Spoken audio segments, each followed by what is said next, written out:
অবসরপ্রাপ্ত মেজর সিনহা হত্যা মামলায় সাবেক ওসি প্রদীপ কুমার দাস ও পরিদর্শক মোহাম্মদ লিয়াকত আলীকে দেওয়া মৃত্যুদণ্ডের আদেশ বহাল রেখেছেন হাইকোর্ট। একই সঙ্গে 6 আসামির যাবজ্জীবন দণ্ড বহাল রেখেছেন আদালত। পাশাপাশি প্রত্যেক আসামির 50,000 টাকা জরিমানা করা হয়েছে।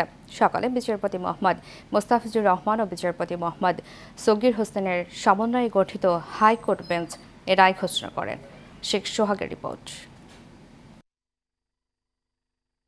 2020 সালে 31 জুলাই রাতে টেকনাফ মেরিন ড্রাইভ সড়কে শ্যামলাপুর চেকপোস্টে পুলিশের গুলিতে নিহত হন মেজর সিনহা মোহাম্মদ রাশেদ খান। এ ঘটনায় দায়ের করা মামলার বিচার শেষে 2022 সালে 31 জানুয়ারি কক্সবাজার জেলা ও দায়রা জজ আদালত দুজনকে মৃত্যুদণ্ড, 6 জনকে যাবজ্জীবন ও 7 জনকে খালাস দিয়ে রায় দেয়। এ মামলায় গত 29 মে ডেথ রেফারেন্স ও আসামিদের আপিল শুনানি শেষে আজ রায় ঘোষণা করে আদালত। রায়ে ন্যায় বিচার প্রতিষ্ঠা হয়েছে জানিয়ে অ্যাটর্নি জেনারেল বলেন, এই রায় দেশের জন্য ও ভবিষ্যতের জন্য স্মরণীয়।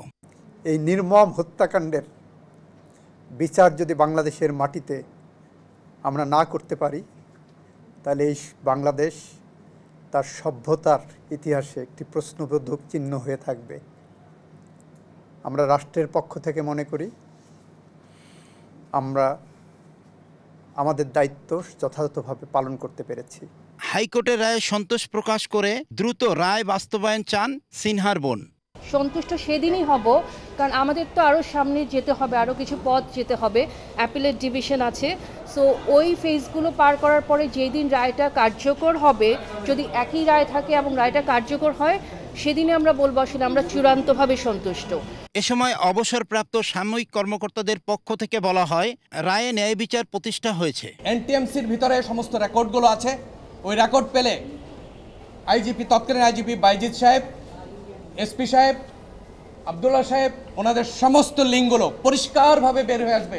আদালত যদি সোমোটো করে, আসামি এর বাইরে, আবেদনকারীর বাইরেও জাতির বিবেক হিসেবে এটা বের হয়ে আসলে সমস্ত মানবতা রক্ষা পাবে। এ মামলায় ওসি প্রদীপ ও লিয়াকত সহ সব আসামিরাই কারাগারে রয়েছে।